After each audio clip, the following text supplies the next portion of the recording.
Hello mga ka-farmers, nandito naman po tayo sa watermelon. So ang nakita nyo kanina, 45 days na itong watermelon na ito sa lawak na 2 hektarya.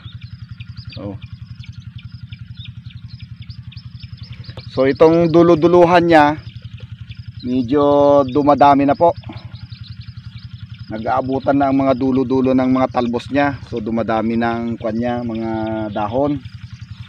So ang bunga niya rin malaki na rin po. Ito na po. Ito pa mga bunga niya.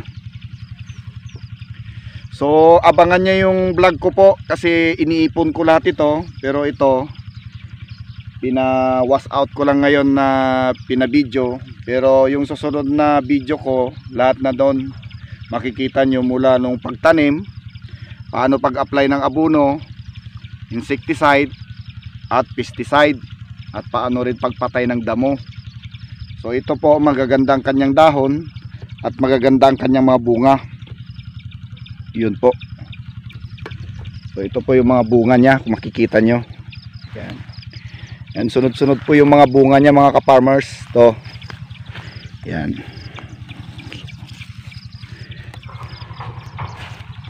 So ito yung tinaniman namin na dati. Maraming nagsasabi na mahirap daw taniman ulit kasi nandyan pa yung mga sakit. Pero for the first time namin in-experience ito.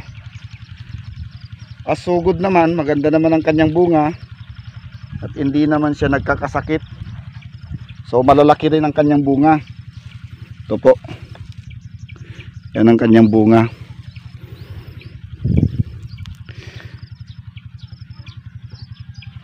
So abangan nyo na lang po yung sunod kong vlog na nandoon lahat po ang kwan.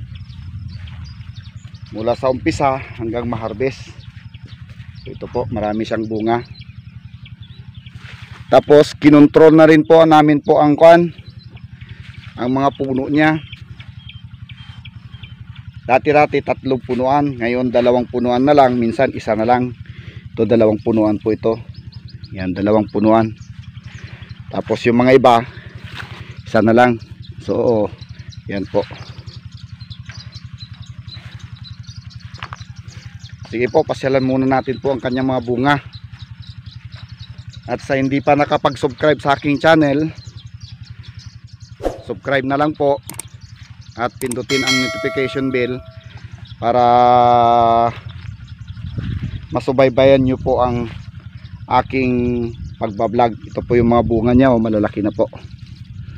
So sa pag-harvest nito siguro ito 45 days pa, so maglaki pa masyado po yan, bata pa po yan, baka abutin na siya ng kwan sobrang 10 kilo.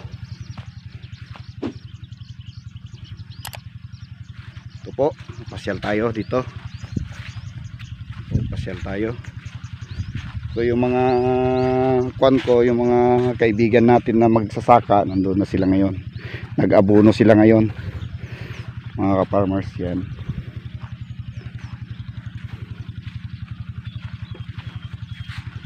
So pasyal tayo. Yan, dumadami na yung talbos niya po. So sa sunod ito hindi na makita yung bunga. Yan. Kasi matatabunan na ng mga dahon. Ngayon pa lang po nakikita nyo lumalabas pa lang po. Pero after 5 days pa ito po, wala na kayong makitang bunga kasi natabunan na ng dahon. So nagsalubong na po ang mga talbos niya. So ngayon pa lang po makikita nyo yung bunga. Yan po, parang ganyan po. Pero sa after 5 days yan po, lumaki na yan tapos natabunan na ng lupa. Ayun.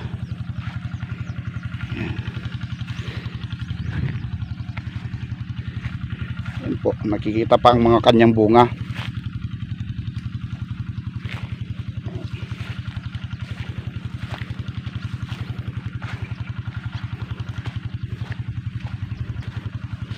Dito na porsyon, medyo makapal na po.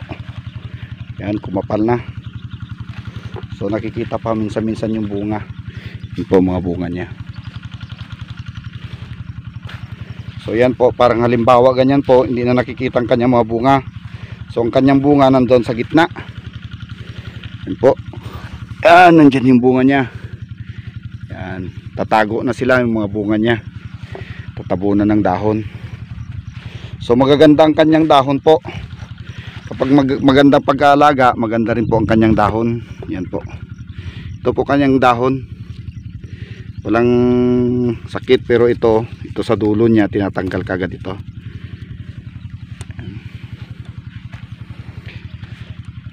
So kung masubaybayan nyo itong vlog ko na ito, disclaimer lang po, ipapakita ko sa inyo kung paano siya pag-aalaga namin. Kasi dito lagi na kami nagpapakwan dito sa amin, kasi minsan ito na ang alternate ng pagpapalay namin, kasi mura po ang palay. So nagwa watermelon na lang po kami. So ito po, yan.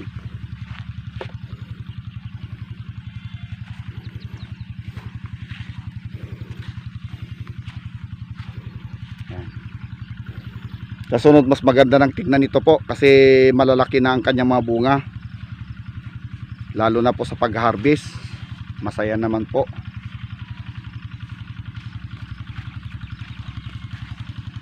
Tayo dun sa banda dun. So, yan, marami siyang bunga. Ito po yung dating inarbisan ko ng pakwan. So sa sunod na vlog ko nga gani, ipapakita ko paano siya pinatay yung damo at ilang weeks muna tinambay at bago tinaniman. Tapos anong mga organic ang ginamit namin sa pagtatanim, at paano rin ang kwan namin, direct seedling o pinatubo namin muna.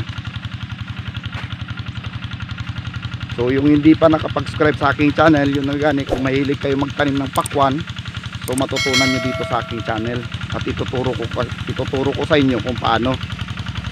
Pero disclaimer lang po, kasi paiba-iba rin ang technology natin kung paano magtanim ng watermelon.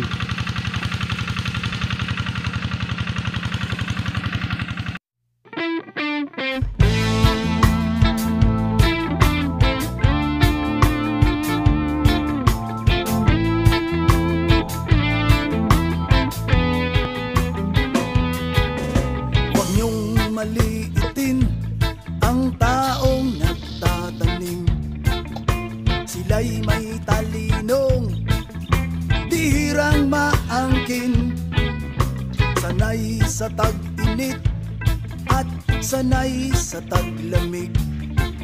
Laging hawak nila ay lupa at tubig. Mga halaman, hayop ay kayang paramihin. Buhay na bayani, kapangyarihay pagkain. Silang dakilang magsasaka, mga kamay ay may agimat, galing